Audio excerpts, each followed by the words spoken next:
पहला एम्स देकर स्वास्थ्य सुविधाओं को कनेक्ट करने का काम हमारे आदरणीय प्रधानमंत्री जी ने किया।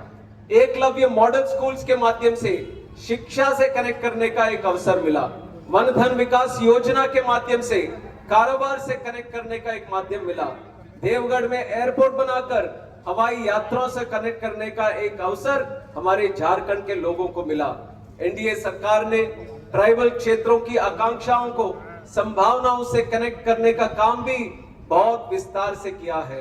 आज हम अगर देखें, हमारे लिए सबके लिए गर्व की बात है कि हमारे महामहिम राष्ट्रपति जी आदिवासी हैं और द्रौपदी मुर्मू जी हमारे भारत के सबसे सम्मानित पद पर आज उपस्थित है। ये हम सब के लिए एक गौरव का एक प्रतीक है।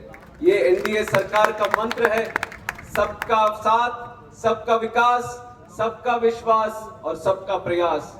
और इस सबका विकास के साथ हम सबको, खास करके आदिवासी लोगों को, सबका विकास होने वाला है।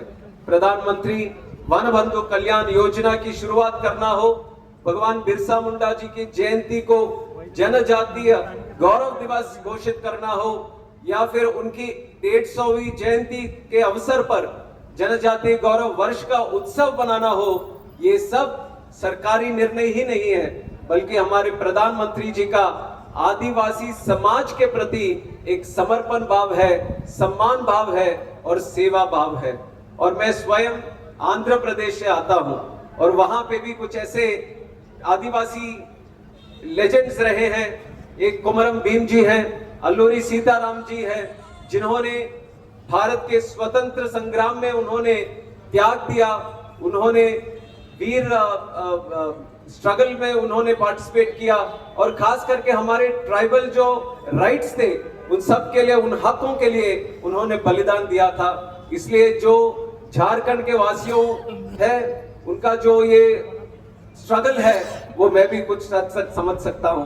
मैं मानता हूं कि हमारे जीवन में एक सब में एक प्रयास करने का एक मौका आता है और उसी तरह आज अगर झारखंड की बात करें तो ये हमारे लिए एक बहुत ही अच्छा अवसर है, क्योंकि आज देश में भी अगर देखेंगे जहां पे भी एयरपोर्ट्स हैं वहां के इकोनॉमिक एक्टिविटी में, वो स्टेट के इकोनॉमिक एक्टिविटी हो, रोजगार के अवसर हो, कल्चर हो, एग्रीकल्चर हो, ट्रेड हो, कॉमर्स हो, सबका एक केंद्र बिंदु आज हमारे एयरपोर्ट्स बनने जा रहे हैं। इसलिए पहले के जमाने में आप देखते थे कि लोगों से एक डिमांड रहती थी, खास करके पार्लियामेंट में सांसद जी भी आते थे तो उनका डिमांड रहता था कि हमें नया सड़क मिल जाए, या फिर हमें एक नया रेलवे लाइन मिल जाए, या फिर एक नया रेलवे ट्रेन मिल जाए, या उसके स्टॉप हमारे स्टेशन पे मिल जाए।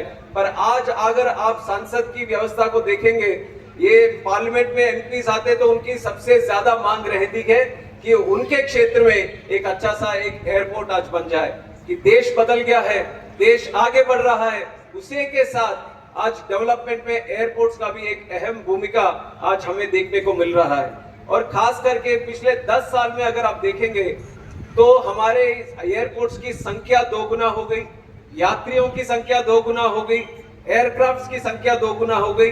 2014 में जब पहली बार प्रधानमंत्री जी बने थे नरेंद्र मोदी जी इस देश के, हमारे कुल मिलाकर 74 एयरपोर्ट्स थे देश में। आज गर्व के साथ कह सकता हूं कि हमारे एयरपोर्ट्स की संख्या 165 हो गई है, 165, मोर देन डबल हमारे एयरपोर्ट्स की संख्या। कोई और देश में इतने बड़ी तेजी के साथ एयरपोर्ट्स हमारे जितने कोई भी नहीं बन पा रहा है। हम जिस तेज गति से आगे बढ़ रहे हैं और उसका पूरा लाभ हमारे देश को, जनता को मिला। और क्यों इस तरह से तेज गति में हम आगे बढ़ पाए, उसका एक मूल